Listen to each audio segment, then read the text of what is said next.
বিশ্ব রাজনীতির মঞ্চে ফের এক নাটকীয় সমীকরণ।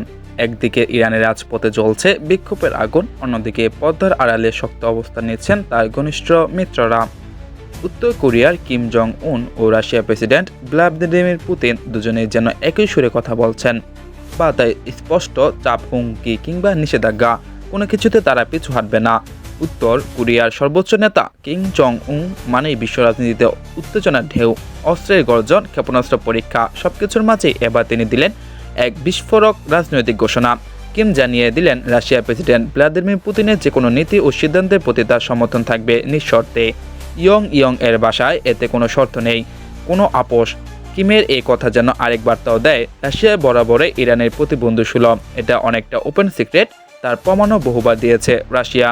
তাই ইরানের পাশে যেহেতু রাশিয়া সবসময় থাকে, তাই একই পথে হাঁটবে উত্তর কোরিয়াও। একথা বলাই যায়।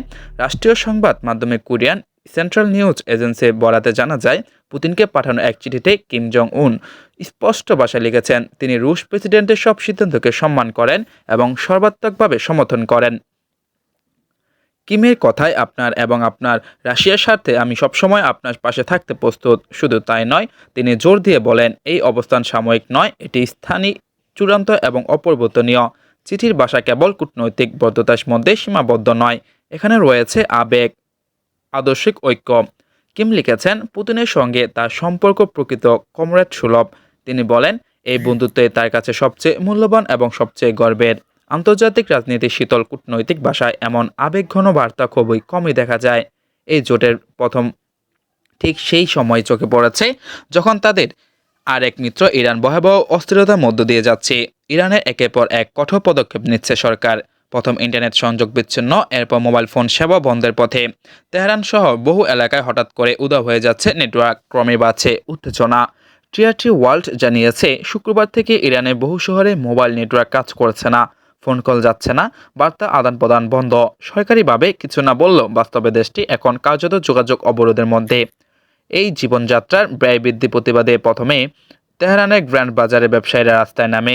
খুব দ্রুত সেই আন্দোলন ছড়িয়ে পড়ে সর্বস্তরের মানুষের মধ্যে। শ্রমিক, শিক্ষার্থী, বেকার, যুবক সবাই যুক্ত হন বিক্ষোভে।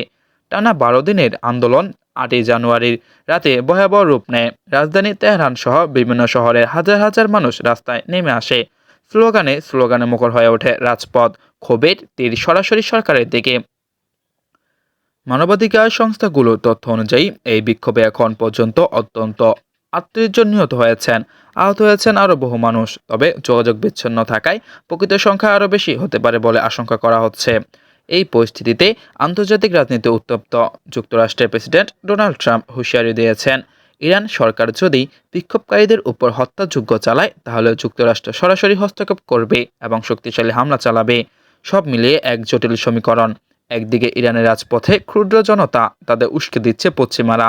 অন্যদিকে পেছনে দাঁড়িয়ে থাকা কিম, পুতিনের শক্ত চোট। এখন প্রশ্ন হচ্ছে, এই একজোট হুঁশিয়ারি কি বার্তার মধ্যে সীমাবদ্ধ থাকবে, নাকি বিশ্ব রাজনীতিতে ঠেলে দেবে আরও বড় সংঘাতের দিকে? জানতে আমাদের সাথে থাকুন, চ্যানেলটি সাবস্ক্রাইব করে বাংলা নিউজ।